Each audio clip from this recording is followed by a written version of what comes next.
mga ka-Facebook ko. So ayun nga po, andito po ako sa tapat ng bahay namin. At ayun o, kitang-kita nyo naman kung gaano kaganda, kaaliwalas, at katahimik ang lugar namin. So sa mga gusto nga po pala pumunta sa bahay namin, wag po kayong mahiya na i-message ako. So paano yan guys? See you on next vlog.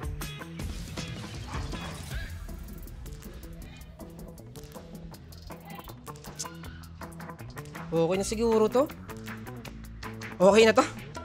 Ang ganda. May bagong pang-upload na naman si Jericho. Eh.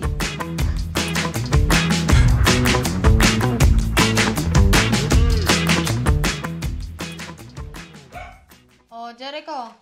Buti nandito ka na. Siya nga pala, si Sir Santi. Sa kanya ko nga pala isasanla yung bahay. Ha? Ate, ba't kailan mo pa sanla tong bahay? Ano bang pakialam mo? Ako yung panganay dito. Kaya hanggat andito ako yung masusunod. Di ba, ito na lang pinamana sa atin ni nanay? Tapos, isasangla mo pa? Simula nang naaksidente si nanay at tatay, nagkandaletse-letse ng buhay ko. Eh, hirap na nga akong buhayin ka eh. Eh, kumikita naman ako sa pagbabalag ko eh. Vlog, hindi ka nga sikat. Wala kang followers. Mapapalaman ka ba niyang vlog mo? Kasi ate, ito yung passion ko, ang pagbablog. Yan na naman, yan. Passion. Mag-quit ka na sa passion mo. Ang kailangan natin dito, pera. Bakit hindi ka magtrabaho? Siya nga pala, Jericho. Titigil ka muna sa pag-aaral mo, ah. Pati ba naman pag-aaral ko, ate? Kailangan mo pang ipahinto? Oh, eh kung kaya mo naman yung sarili mong papag-aralin, edi mag-aral ka. Pipirma ba ako? Mag-aaway na lang kayo. Ay naku, pumasok ka na nga dyan, huwag ka na makialam dito. Sige na, sir. Paraman mo na, bago ako kung ano.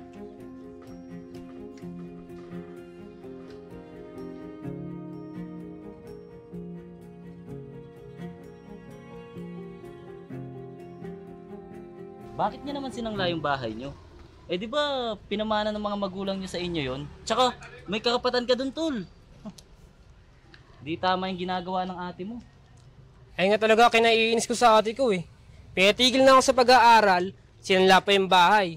Kaya patigil din ako sa pagbablog ko. Di ba? Tama yun. Dapat huwag kang tumigil sa pagbablog mo. Tsaka, yan na lang yung nalilibang mo sa loob ng araw-araw eh.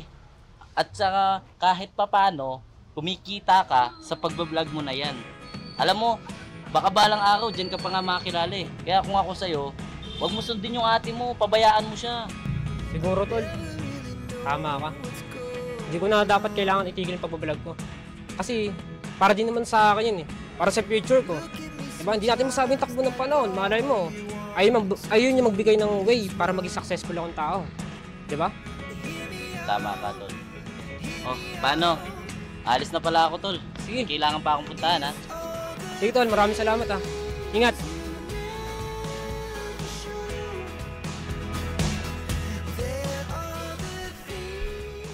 Oo, ate.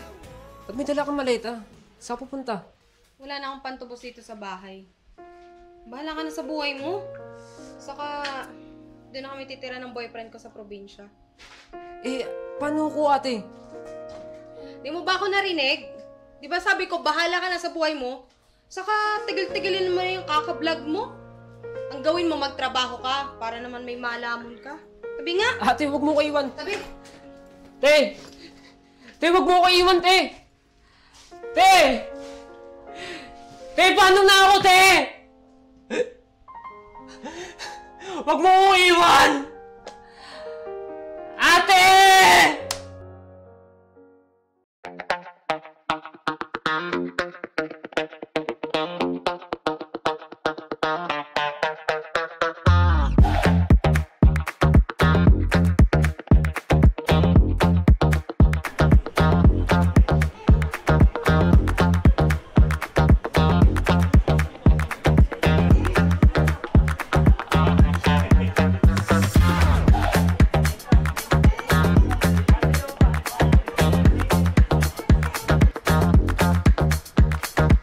Check. Uy, idol. Ikaw ba to? Ako yun ah. Himaran, nakapalo ka. Ay, maraming salamat sa Pogi mo pala. Nakapicture niya. Salamat. 1, 2, 3. Gwapo mo talaga, idol. Naku pa, wala yun. Maraming salamat ah. Sige, idol, ingat ka, idol, ha. Sige, sige, salamat. Idol, I love you. Uy, idol. I love you too. Kiss! Idol, ang pogi mo. Mas pogi ka, idol. Joke lang pala.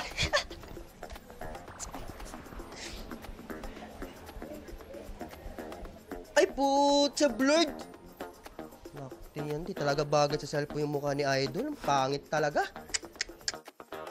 Idol!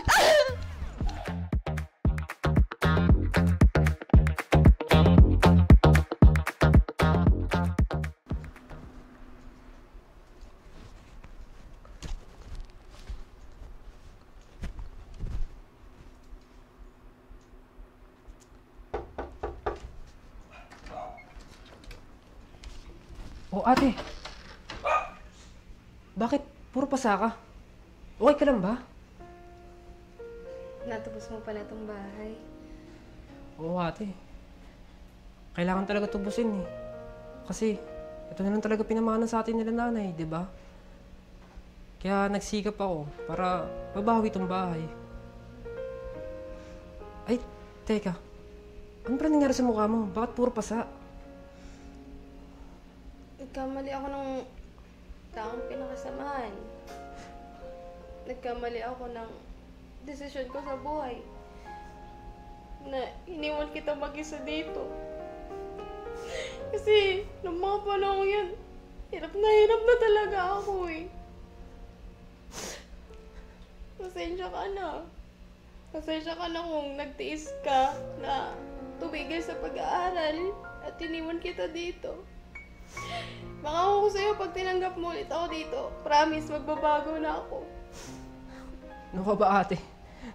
Siyempre magkapatid tayo, di ba? Di ba dapat lagi tayong tutulungan? Siyempre, kapatid pa rin kita. At ate pa rin kita, di ba? Thank you. Wala. Magkamukha talaga kaming daddy, oh. Malas naman talaga ni ate, oh. Sadsara ng pangit. Buti na lang kami ni daddy. Pakpogi na. Ay, daddy. I miss you. Sana makasama na kita. It's all